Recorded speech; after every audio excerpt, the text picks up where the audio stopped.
excited today. We got Angela Duncan in the house today from Miami. She is known as the Queen of Passive Investing, which I love. I want to hear more about it. Has a background in, career in banking and financial advising. Used to have one of the top 10 real estate owned offices, REI Max office. Sold it recently a couple years ago, but one of the top in the nation, which is awesome. Produced over $2 billion in the past of sales, which is incredible. But the last few years, especially, really been focusing on educating others, as well as focusing primarily as an investor herself in tax liens and tax deeds. So I want to kind of break that apart because I know there's non-performing, performing, and so forth. But Angela, for anybody out there that doesn't know more about who you are, where you're from, and your background, do you mind just giving that 30,000 foot view for the listeners? Yeah, absolutely. So I grew up in poverty. So here in the U.S., that meant welfare, Section 8 housing. And it took me a while to get to where I'm at today. So for the listeners, understand that it doesn't matter where you started in life or what mistakes you have made. I mean, I've made 6-figure mistakes in my life. And, it's just enjoying the journey and really enjoying the process and the education piece of everything and understanding that money is a tool and that when we learn how to use it correctly, God's given us some talents and he's given us the opportunity to really help and teach others. So for me, I feel like my God-given talent is I understand numbers and I love teaching numbers and I've been in the real estate space for quite some time. So just want to continue educating people and showing people that there are other ways for you to invest and grow your wealth, but using the real estate space to do so.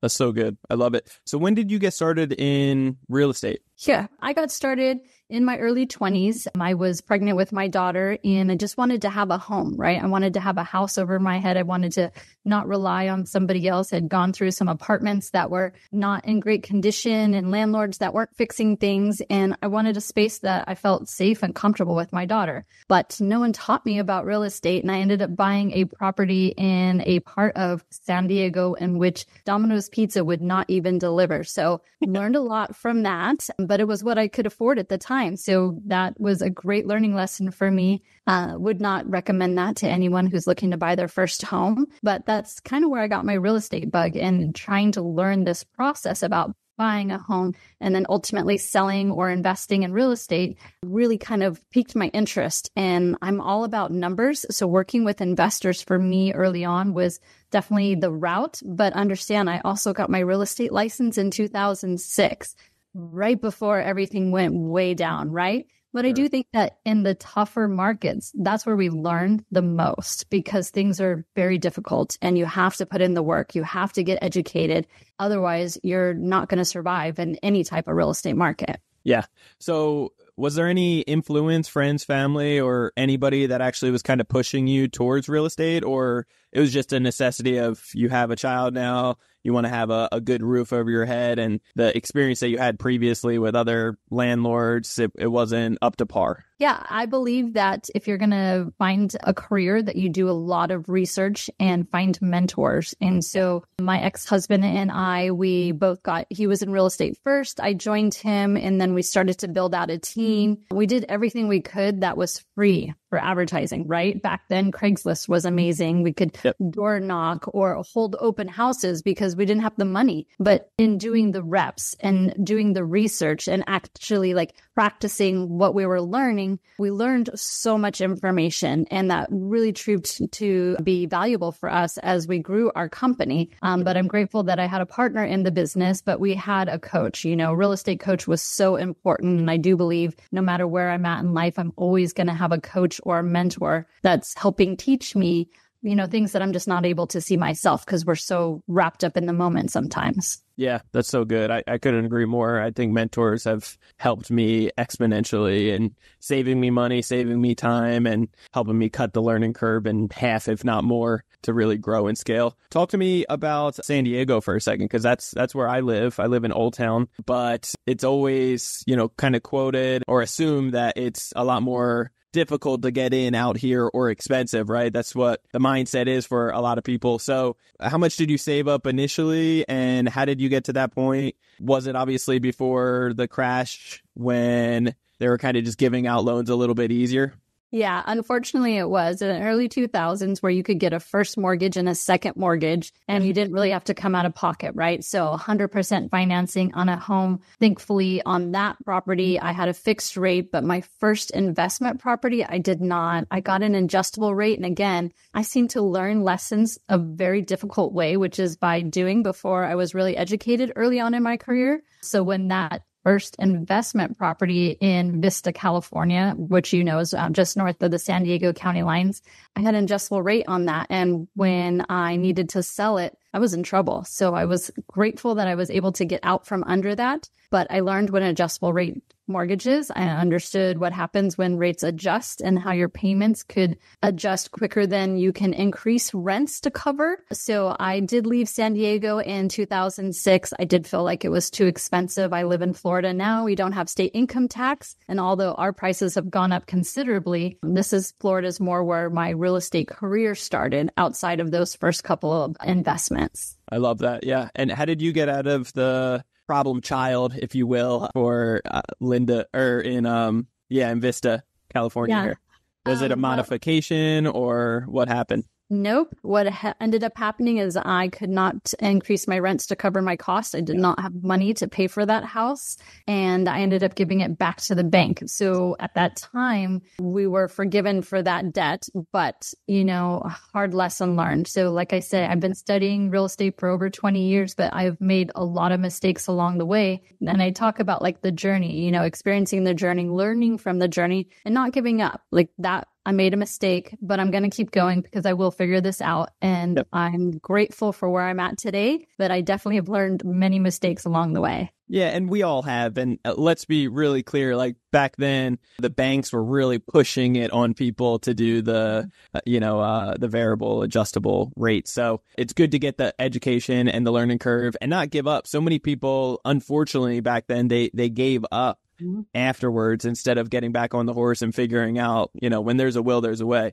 So talk to me, tax liens, tax deeds. For anybody that doesn't know more about like what the heck that is, do you mind just giving that kind of 101 approach? Yeah. So I read a book called The 16% Solution, which really piqued my interest because I'm a numbers person. So you put a number on the front of a book, I'm most likely going to pick it up if it has to do with real estate. So I stumbled that and I learned about tax liens. So I'm going to talk specifically about Florida. I live in Florida, and I highly recommend if you're going to do anything in the real estate space to start in your own backyard because you live here, right? You understand the economics of what's going on in your own neighborhood. So I started doing research about tax liens. Let's break it down. If you own a property, whether it's a house, condo, townhome, commercial property, you're going to pay property taxes. And the government uses that money to fund their budget, right? They're paying for streets, police officers, teachers, whatever it is that they need to pay for in their budget. So they're counting on that money from you as that property owner. If something happens and you're not able to pay for your property taxes,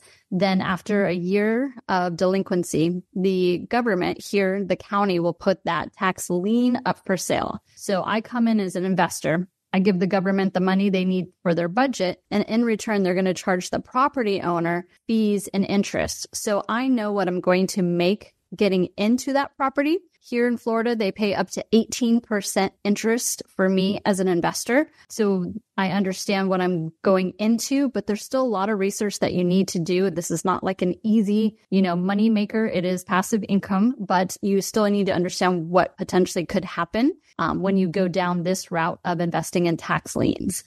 Okay, awesome. And then, so are you focusing on, it sounds like non-performing tax liens or tax deeds and so forth? Yeah. So a tax lien is a non-performing. The client is technically, you could say they're in default, right? They're not paying the property taxes that are owed to the county. And it could be for multiple reasons. Maybe the person passed away and the property's in probate. Maybe one spouse passed away and the other spouse can't afford it. Maybe they had a health issue. It's really not, I think some people get this idea in their mind that these are just bad people who are not paying their property taxes. No, most likely some type of event happened in their life, which is causing them to choose between, paying electric and food, and paying their property taxes. What I like to do, though, is educate those property owners as well, because there are options. The worst case scenario is to lose their house to foreclosure, right? If we can help them and teach them to avoid that, that would be great for the homeowner. But at the same time, sometimes these homes become vacant. And as the investor, if we have to do a foreclosure, then we're going to come in, we're going to fix the property up. We're going to, help the neighborhood values, because no one wants to look at a foreclosure in their neighborhood. But I take the approach that I'm helping people, right? I'm not out there to take advantage of anybody. No, I want to help create income for, myself and my family. I want to teach other people how to do tax liens. But if we have to foreclose on a property, then we're going to do our best to turn it around and get it back on the market so that we're keeping the values of the real estate in the area, from decreasing from that kind of ugly asset that's just sitting there. Florida, though, is one of the longer states. So if we do buy the tax property lien, it could be a couple of years, one, before we get paid.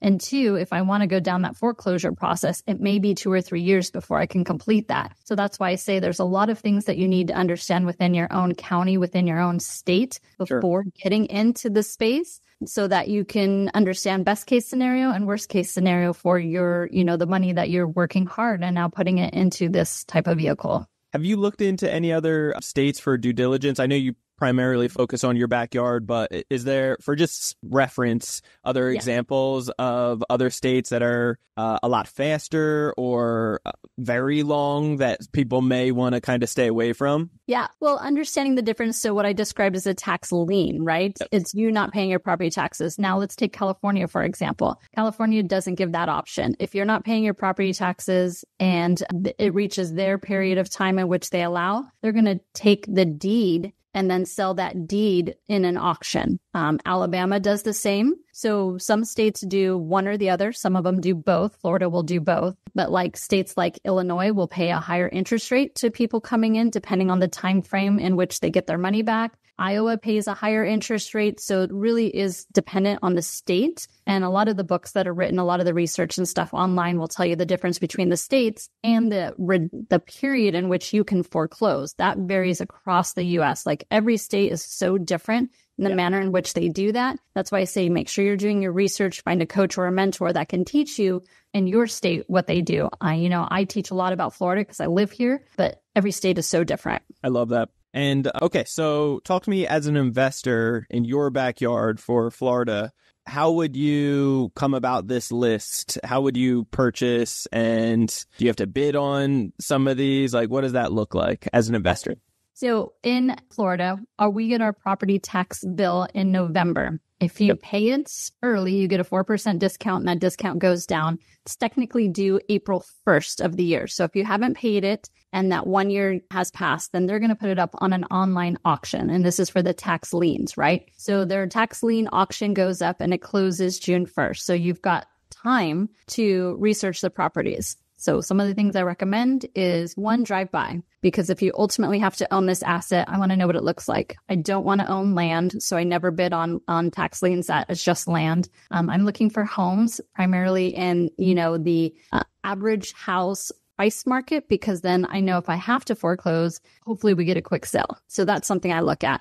Angela, sorry to cut you off. So why not land? Well, what am I going to do with land? Think about the amount of buyers that are available, right? Sure. I mean, there's so many things that could go wrong with the land. Maybe it's not buildable. Maybe there's a rare snake or turtle that I can't build on it at all. Maybe I think I'm getting this parcel, but I'm actually getting like a tiny sliver of the parcel next door. So I don't do land because for me, it's not an easy flip opportunity. So good. Yeah, that makes a lot of sense. That's really good to know. Sorry, keep going.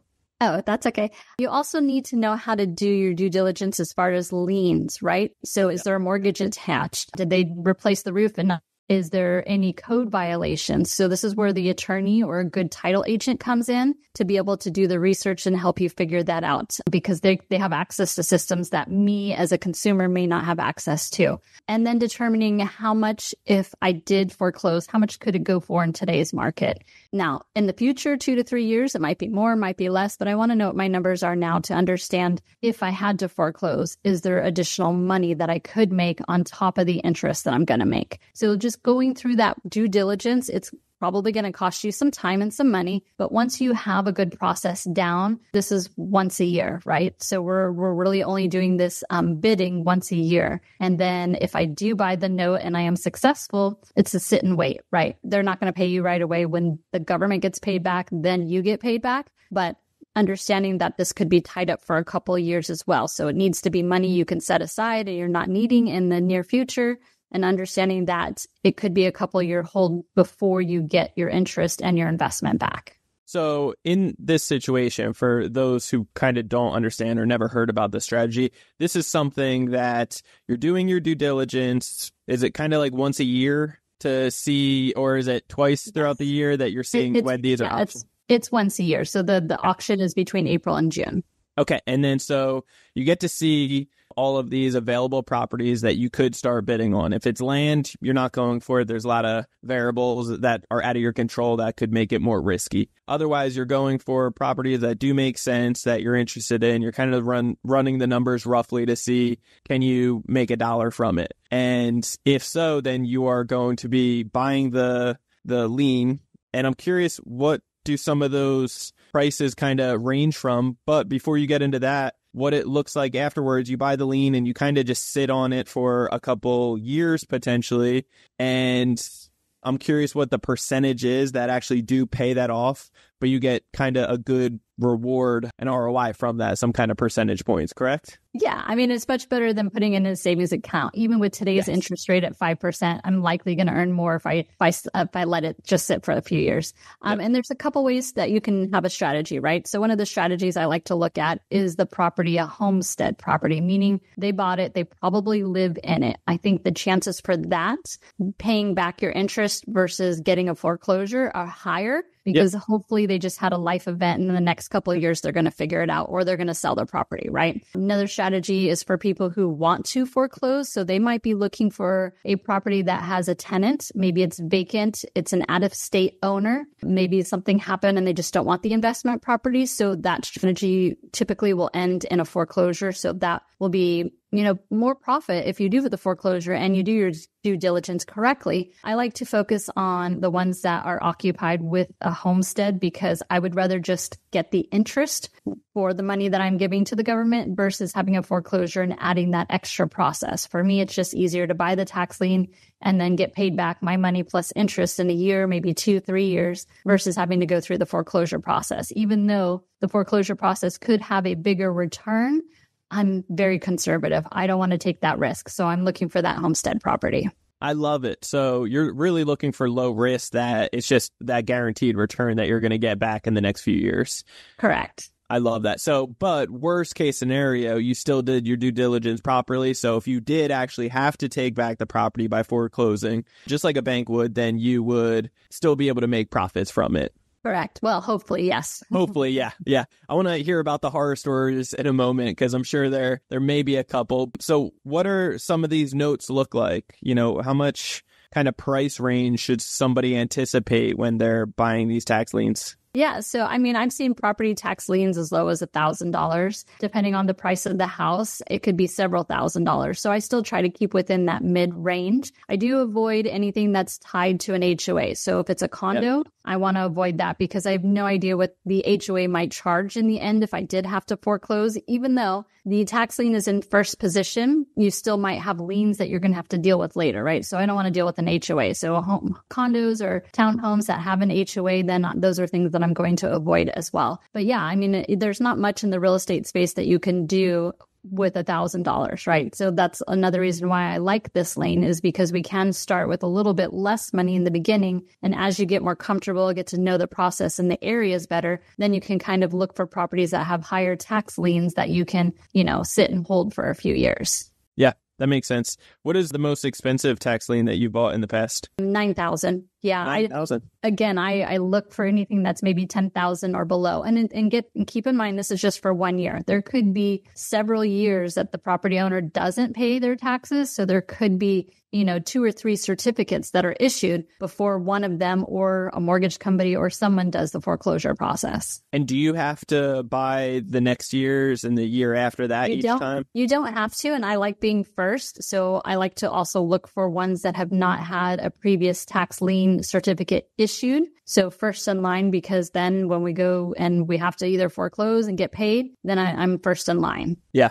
And if you are first in line for the second and third year, do you prefer to get those as well when they pop up, or is it okay to just skip out on those? Yeah, it depends on how much the taxes go up. It depends on if I still see that homestead or, so I'm still going through that same due diligence process. If it makes sense for me, then yeah, I'll pick up the next couple of years knowing that I'm probably going to have to go through the foreclosure process. But if I don't have that first year, then I'm not looking at the next couple of years. Okay. And then what's the percentage of people that actually pay back within 1 year's time frame versus 3? I have not had to foreclose yet. So Wow. Yeah, that's not to say it might not happen in the future, but my strategy is to find the properties that hopefully, according to what my research shows, will not go through that foreclosure process. So I haven't had to yet. I've had some of the people that I know have had gone through that. It's a little bit longer process. And so I've learned from them on just kind of being more conservative and looking for certain, criteria when I'm picking the properties that I'm bidding on. Okay. I love that. So typically you're getting your money back within the first year then? Typically 2 to 3 years. 2 to 3 years? Okay. Mm-hmm. Gotcha. And then what is the percentage rough range within your state? Because I know each state's different, and I'm not sure if each tax lien is different as well, but what does that look like roughly? Yeah. So when you're going online to bid on the tax liens, like I said, Florida will pay up to 18%, but keep in mind you are competing with other investors. About 75% of the tax liens are picked up by large funds. So that's a big competition, right? So I look for average market housing, and I will typically bid right now in this interest environment, because interest rates are a little bit higher. I'll bid between like 10 and 12%, meaning I will accept as an investor 10 to 12% from the county. So I've been a little bit more successful in that. I find that if people are going at the high end of what the state's going to offer, they're not going to win, because other people are willing to accept a lower interest rate for the same tax lien. And of course, the government's going to go with the lowest paid option, right? And you need to know that you have to have that cash available. So when you are bidding, whatever you bid, if I'm bidding on 10 properties, I have enough money to cover for all 10 properties, because it is the government and they do want their money right away. So don't outbid what your, budget is for everything. Okay. So basically you have a bunch of competition online, other investors and big hedge funds, I'm sure, that are looking to bid on these, and you guys can submit your offers of what you're okay with paying for it. So if it starts off at 18%, realistically, there's other people out there that are okay with 10 or 12. Yeah, absolutely. Okay. Gotcha. Okay. Well, this is good to know. I love all this. As far as some learning curves go, luckily you haven't had any foreclosures or anything like that. You've had some other stories of maybe some friends or mentees that have. What are some horror stories that you can either give examples from or stories of others possibly? Yeah. So I don't recommend borrowing to do this process. I know there are some smart ways that you can borrow for business and for other investment opportunities. This is not one of them, because you don't know exactly when you might get your money back, right? So if you've got a credit card that's got 0%, or, you can, if rates go down and you can borrow against your house for, 4 or 5%, I don't recommend doing that for this type of vehicle, because the unknown factor is, when am I going to get my money back? So you don't know how much interest you're going to pay over those years that you're waiting. So don't borrow to do this. This should be money that you have set aside. This is just a piece of your puzzle of how you're creating wealth for you and your family. I've seen people borrow money at a lower interest rate, like take out a loan on their property a couple of years ago at like 3%, but now you're paying interest and you're in debt for something that will pay off at some time in the future. Not a good idea. Yeah, that's so good. And I'm a big credit guy. And so people listening, we have a lot of people listening that may be very one and the same, 0% interest credit cards, 6 to 24 months. They're thinking, hey, if I get a card 18 months, 0% interest, I could put this to work. It's something that, full disclosure, you don't know when you're going to get paid out. It could be multiple years. And then even with a foreclosure, I mean, if you have to remodel, it's going to cost more money and so forth. So you're going to definitely want to be wise about that. Are these guaranteed returns, or is there any chance? I mean, all investing, there's no guarantees, right? We're not guaranteed tomorrow. So what does it look like when you're buying these from the government who's managing our money poorly right now? So what does that look like? Yes, there's absolutely no guarantees in anything. I mean, if the county of Miami-Dade, where I live, right, if they decide to file bankruptcy, well, all debts go to the court, right? But when you think about the hierarchy, right? So if you look at a property, say it's got a mortgage on it, say some roofer put a lien on it, they owe taxes to the IRS and they owe property taxes. Well, IRS comes first. Yep. That was the government. Property taxes come second. The loan actually comes third. So it's important for you to understand that, but you also need to understand the process if you have to foreclose. So while the loan is second to the property taxes, that could follow the owner of the property. It also could, hold up your process in the foreclosure. So while the tax lien does come first in that line, because it is the government, you need to understand what the process looks like in the county in which you are buying that tax lien. Do you know anything in the past, like history of have all tax liens in the past all have been successfully paid upon, or has there been always. any? Yeah, not always. So if you think about the higher end market, right? I'm talking about like multi-million-dollar homes. Sure. Their tax liens could be pretty high, right? Especially on a property that's not homestead. There's no cap on how much that tax goes up because it's based on the value. So say we go into like a recession market where we start to see a real drop in property values. And in that instance, we have 3 years of tax liens that were issued and bought. If that property gets foreclosed or if that property gets sold for less than what's owed, and you're that third tax lien, you could be at risk at not getting all your money back.